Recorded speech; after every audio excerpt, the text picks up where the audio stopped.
له نن نه شپږ میلیونه کاله مخکې ډیناسور له منځه تللي دي. خو ډیناسور ولې له منځه لاړل؟ شاید ډېرو ملګرو ته دا پوښتنه بې ځوابه پاتې شوې اوسي. شاید ډېرو ملګرو دا پوښتنه داسې ځان ته ځواب کړي چې کله انسانان په دې نړۍ حاکم شول نو انسانان زورور وو او ډیناسور یې له منځه ویوړل. خو نه، کیسه بدله ده. له نن نه شپږ میلیونه کاله مخکې دغه نړۍ د ډیناسورو لپاره یو جنت و چې څه یې غوښتل پکې وخوري، څه یې غوښتل پکې وکړي کولی شول، ځکه دی د نړۍ تر ټولو زورور حیوانات و، بالخصوص په وچه کې. خو دغه هر څه ته بیا یو آسماني ډبرې د پای ټکی کېښودل. یو آسماني ډبره چې کله په ځمکه راپرېوتله نو هغه هر څه دا تمدنونه یې له منځه ویوړل. د دې ډبرې سور او لویوالی 80 کیلومتره خواوشا و چې دا کله په ځمکه ولګېدله نو د سمندر موجونه تر 1.5 کیلومتره پورې بره پورته شول. د دې ډبرې لمبه تر 1.5 کیلومتره خواوشا پورې لاړه.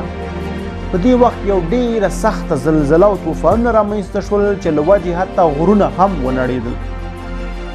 خو دغه د سمندر موجونه چې تر 1.5 کیلومتره پورې پورته شوي وو د نړۍ په ډېرو برخو خپاره شول او د نړۍ تر لرو پورې ځانونه ورسول چې هلته یې حیوانات او ځنګلونه له منځه یوړل او ټول یې ځان لاندې کړل.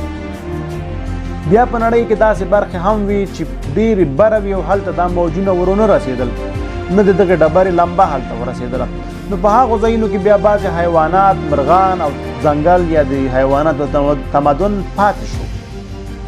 کله چې دا تمدن پاتې شو دې بیرته رشد وکړ. دا وخت او زمان په تېرېدو سره دغه زیات شول، خو دا په دومره اسانۍ باندې زیات نه شول او په دومره اسانۍ په ټوله نړۍ کې خپاره نه شول. دې 1000 10,000 100,000 کاله نه چې حتی میلیونونه کاله یې ونیول تر څو دغه نړۍ بیرته نورمال حالات ته وګرځي. دغه نړۍ چې بیرته نورمال حالات ته ګرځېدله نو میلیونونه کاله یې ونیول او انسانان له 600,000 کاله خوښه کیږي چې په دغه نړۍ باندې حاکم دي او دغه نړۍ کې ژوند کوي. له کله چې انسانان په دې نړۍ کې حاکم دي دومره جدي ګواښ نه و دې نړۍ ته، خو په دې وروستیو 100-200 کلونو کې د انسانانو نفوس ورځ په مخه په زیاتېدو ده او حتی بیخي ډېر سوی ده. نو دغه د نفوس زیاتوالی نړۍ ته یو ستر سرخوږی جوړولی سي، ځکه د انسانانو نفوس چې کله زیاتېږي د هغوی خواهشات هم زیاتېږي.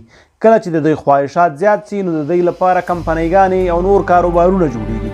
کله چې دا جوړ سي نړۍ ګرمیږي او نړۍ چې کله ګرمه سي دا نو د نړۍ د ورانښت طرف ته ډېر په تیزۍ ځي او په ګرمه نړۍ کې انسانان ژوند نسي کولی. نو نړۍ به داسې یو حالات ته ورسیږي چې هېڅ ژوندی ژوی به پکې پاتې نسي.